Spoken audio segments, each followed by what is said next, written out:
안녕하세요. 한국공론포럼 박태순입니다. 우리가 공론장의 구성 요소에 대해서 공부를 하고 있는데요. 오늘은 공론장 구성과 운영 원칙 두 번째 시간입니다. 사고의 전환, 공익과 사익의 균형, 상호 존중, 이 세 가지에 대해서 공부를 하도록 하겠습니다. 사고 전환, thinking turning, 생각이 바뀐다라고 하는 거죠. 바뀌는 것은 두 가지일 텐데요. 하나는 생각이 기존에 있었던 틀에서 넓어지는 것, 확장되는 것이고, 또 하나는 생각이 심화되는 것이죠. 사고 전환과 관련된 다양한 이론적인 내용에 대해서는 이론편에서 말씀을 드린 적이 있습니다. 여기에서는 조금 더 우리가 실천적인 측면에서 말씀을 좀 드리도록 하겠습니다. 먼저 개념을 살펴보면 사고 전환이라고 하는 것은 기존 관점이나 신념, 가치관이 새로운 정보나 다른 사람의 의견을 통해서 또는 토론을 통해서 전환되는 것을 말합니다. 그렇게 함으로써 개인의 인식이나 판단 기준이 변하는 것을 말하는 것이죠. 그렇게 사고가 전환이 되면 개인의 의사결정 방식이나 행동에 영향을 미치게 되는 것입니다. 그런 개인들이 함께 모여서 논의를 하게 되면 의견 전체가 달라지게 되는 것이죠. 즉, 논의를 통해서 합의 가능성이 커지게 된다, 이렇게 말씀을 드릴 수가 있습니다. 즉, 사고 전환이라고 하는 것은 개인적으로 생각의 전환을 의미함과 동시에 그 사람들이 함께 모였을 때 합의 가능성이 높아지는 원천이 될 수 있다, 이렇게 말씀을 드릴 수가 있겠습니다. 사고 전환이 필요한 이유는 무엇일까요? 사고 전환은 개인과 사회의 성장과 발전의 필수적인 요소이기 때문입니다. 개인적인 차원에서는 새로운 상황에 효과적으로 대응할 수 있게 하고 보다 나은 결정에 참여할 수 있게끔 하게 될 것입니다. 사회적인 차원에서 살펴보면 다양한 관점과 아이디어의 통합을 촉진하고 갈등 해소에 기여할 수 있게 될 것입니다. 갈등을 해소하는 데 있어서 굉장히 중요한 것이 뭐냐면 내 생각에 매여있지 않고 사고를 여는 거잖아요. 생각을 여는 거잖아요. 생각이 열린다라고 하는 것은 사고가 전환되는 계기를 통해서 열리는 거잖아요. 이렇게 함으로써 상대에 대한 이해의 폭이 더 커질 수가 있는 것이죠. 갈등 해소에 기여할 수 있게 된다는 말씀입니다. 공론장 역시 마찬가지로 사고 전환을 통해서 합의가 도출될 수 있는 가능성이 커지고 집단적인 지혜가 형성될 수 있는 계기가 만들어진다, 이렇게 말씀드릴 수가 있습니다. 이런 사고 전환이 가능하기 위해서는 무엇보다도 개방적인 태도가 굉장히 중요할 것입니다. 새로운 정보와 다른 관점에 개방적이고 수용적인 태도를 갖도록 노력해야 되고, 그리고 활발한 의사소통이 대단히 중요하죠. 우리가 갈등 상황에서든 공론장에서든 가장 어려운 문제점 중에 하나가 뭐냐면 자신의 생각에 매여 있는 것이죠. 자신의 생각에 매여있는 한 사고 전환이 일어날 가능성은 별로 없습니다. 의사소통을 통해서 다양한 관점이 존재한다라고 하는 것을 이해하고 다양한 토론 환경을 만들어내는 것이 대단히 중요하죠. 그런 공간을 통해서 상대방에 대한 이해와 공감력이 형성될 수가 있는 것이죠. 그리고 비판적 사고가 대단히 중요합니다. 우리가 비판적 사고라고 하니까 누구를 비난하고 뭐 이런 것만 얘기하는데, 비판적인 사고 자체가 어떤 면에서 보면 상대에 대한 또는 우리 주변에 대한 보다 더 정확한 이해력을 증진시키는 계기가 되기도 합니다. 비판적 사고는 상대를 향해서 뿐만 아니라 자기 자신을 향해서도 가능한 것이잖아요. 그래서 비판적 사고를 통해서 성찰적인 역량을 키우는 것이 사고 전환에 있어서 굉장히 중요한 조건이다, 이렇게 말씀을 드릴 수가 있는 것이죠. 그렇다면 역으로 사고 전환을 어렵게 하는 요소들은 무엇이 있을까요? 그것은 이전에 살펴본 바가 있는데요. 인지 부조화 상태를 그대로 유지하는 것이죠.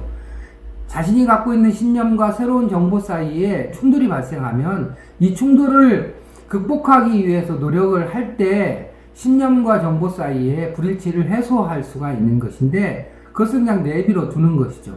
인지 부조화를 방치하는 것이죠. 그렇게 되면 사고의 전환은 발생하지 않습니다. 그리고 많은 분들이 아시는 것처럼 확증 편향이죠. 기존 관점을 뒷받침할 만한 정보만을 선택적으로 수용하는 것이죠. 사고 전환에 있어서 대표적인 장애물이라고 말씀드릴 수가 있습니다.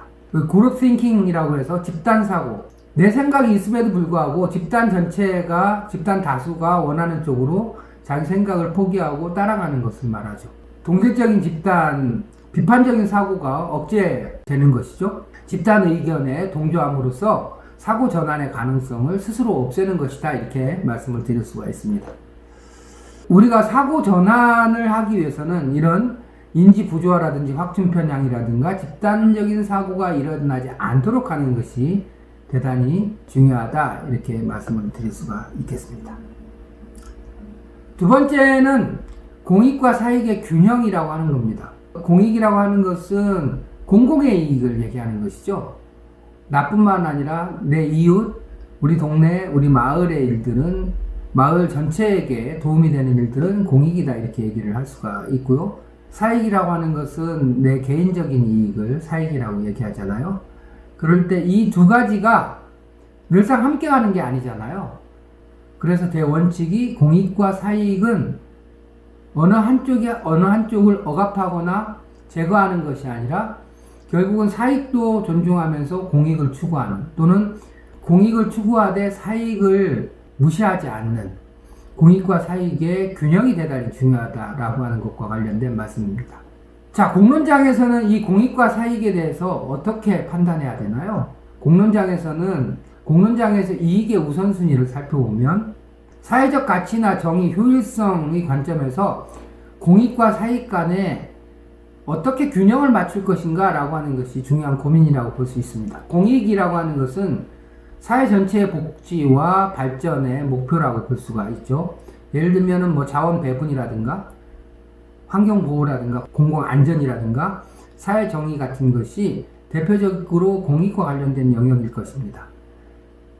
반면에 사익이라고 하는 것은 개인적인 자유, 재산의 자유뿐만 아니라 신체의 자유라든지 언론의 자유, 이 모든 개인의 자유, 권리, 그리고 창의성, 이런 모든 것들이 이제 사익의 영역에 포함이 될 수 있을 것입니다. 그럴 때 이런 공익과 사익의 조화를 어떻게 이루어갈 것인가 라고 하는 것이 공론장에서도 대단히 중요한 주제가 될 수밖에 없는 것이죠. 이 두 가지의 조화가 필요하다고 했는데 그게 무슨 의미일까요? 공론장에서는 공익을 우선시하는 동시에 개인의 자유나 권리나 경제적인 효율성을 존중하는 관점을 취한다라고 하는 것입니다.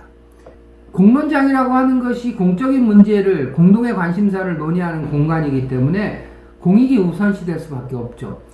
그렇지만 공익만으로 가는 것이 아니라 개인의 자유나 권리나 여러가지 효율성이라고 하는 것 역시, 사익에 해당되는 것 역시도 존중하는 관점에서 공익을 관철시켜 가야 된다라는 의미라고 이해를 하시면 되겠습니다.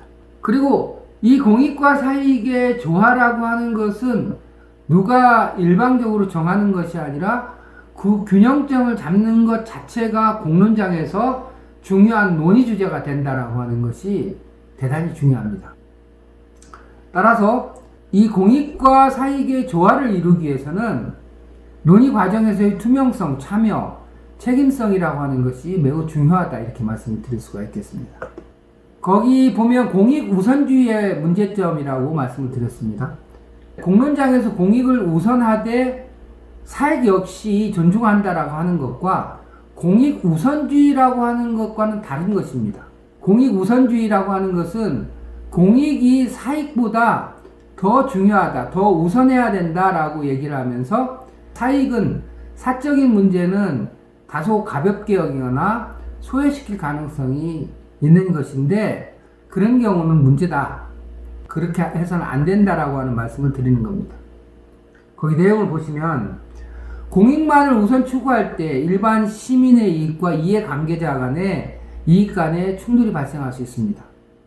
공익만을 전체의 우리가 최대 다수의 최대 행복 얘기하는 것처럼 수적인 의미에서 다수의 이익만을 중시하고 소수의 직접적으로 그 관계가 있는 사람들의 사적 이익을 소외시킨다고 할 때 갈등과 충돌은 불가피하게 될 것이고, 합의라고 하는 것은 어렵거나 아니면 합의의 안정성은 심대하게 침해를 받게 될 것입니다.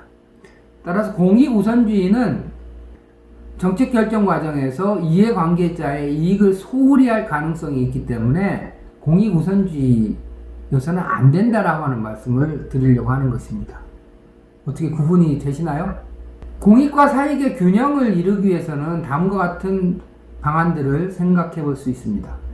이해관계자의 이해관계를 충분히 토로할 수 있는 기회와 권리를 제공해야 됩니다. 그런가 하면 일반 시민들은 이해관계자의 입장에 대한 이해를 바탕으로 공익적인 관점에서 논의해야 됩니다. 즉, 일반 시민의 바람과 요구라고 하는 것이 있고 핵심적인 이해관계자들의 요구가 있을 거 아니에요. 이 두 가지가 항상 같은 게 아니죠. 그럴 경우에 이해관계자들의 의견이 충분히 드러날 수 있도록 함과 동시에 그 얘기를 일반 시민들도 충분히 배려해서 공익적인 관점에서 논의해야 된다라고 하는 것입니다. 공익과 사익의 균형, 의사결정 과정에서의 투명성 보장, 그 다음에 관련 당사자의 포괄적인 참여를 촉진해야 됩니다. 또한 이해관계자 사이의 대화를 촉진하고 상호 수용 가능한 해결책을 추구해야 할 것입니다. 이해관계자의 요구만을 수용하는 것도 아니고 일반 시민의 보편적인 이익만을 추구하는 것도 아니고 이해관계자의 입장에 대한 충분한 이해를 바탕으로 일반 시민들이 공적 관점에서 문제를 해결해 가는 것이 가장 바람직하다라고 볼 수가 있고요. 이런 모든 과정이 공론장에서 논의를 통해서 스스로 그 원칙과 기준을 만들어 가야 된다라고 이해를 하시면 되겠습니다. 결론을 말씀드리면 공론장 의사결정은 공익과 사익 사이에서 지속적인 균형을 모색하고 조정하는 과정이다, 이렇게 말씀드릴 수가 있고요. 단순한 이익 균형을 넘어서 공동체의 장기적인 복지와 발전을 목표로 논의를 해야 될 것입니다. 이를 위해서는 심도 깊은 대화와 협력이 중요하겠고요. 공익과 사익의 조화로운 균형을 통해서 공정하고 지속가능한 사회 구축이 목표가 될 것입니다. 한마디로 압축해서 말씀드리면 공익과 사익은 둘 다 중요한데 공론장에서는 공익을 향해서 나아가지만 사익을 충분히 존중한 상태에서 공적인 목표를 향해서 나아가는 것이다. 그리고 그 모든 균형점은 논의를 통해서 형성되는 것이다. 이렇게 정리해서 말씀을 드릴 수가 있겠습니다. 세 번째는 상호 존중입니다. 상호 존중 너무 많이 들어본 말이죠. 우리는 특별히 공론장이라고 해서 상호 존중이 더 중요한 건 아닐 테고, 상호 존중이라고 하는 것은 사회성을 갖고 있는 사람들이 함께 살아가는 데 있어서는 필수적인 요인이라고 볼 수가 있잖아요. 그런데 이런 상호 존중이라고 하는 것이 공론장에서는 더욱더 중요해지겠죠. 왜냐하면 공론장이라고 하는 것은 특별한 사안, 특별한 문제를 풀기 위한 목적에서 모이는 경우가 많고, 그 특별한 상황이라고 하는 것은 대부분 내부적으로 갈등과 충돌 지점들이 있는 경우가 많잖아요. 따라서 공론장에서는 인위적으로라도 상호 존중을 위한 끊임없는 노력을 하지 않으면 안 되는 상황이다, 이렇게 말씀을 드릴 수가 있습니다. 공론장에서 상호 존중에 위배되는 행동이나 발언이 나오는 경우는 너무너무 많죠. 공론장에서 특정한 그룹에 대한 혐오 발언이나 개인적인 공격, 차별적인 언어를 사용하는 경우도 적지 않고요. 또 온라인 공론장이나 이런 곳에서 다른 참여자들의 의견을 무시하거나 비판하거나 건설적인 대화를 방해하는 경우도 적지 않습니다. 특히 요즘에는 온라인 공론장에서의 혐오 발언 같은 것이 특별히 문제가 되지 않습니까?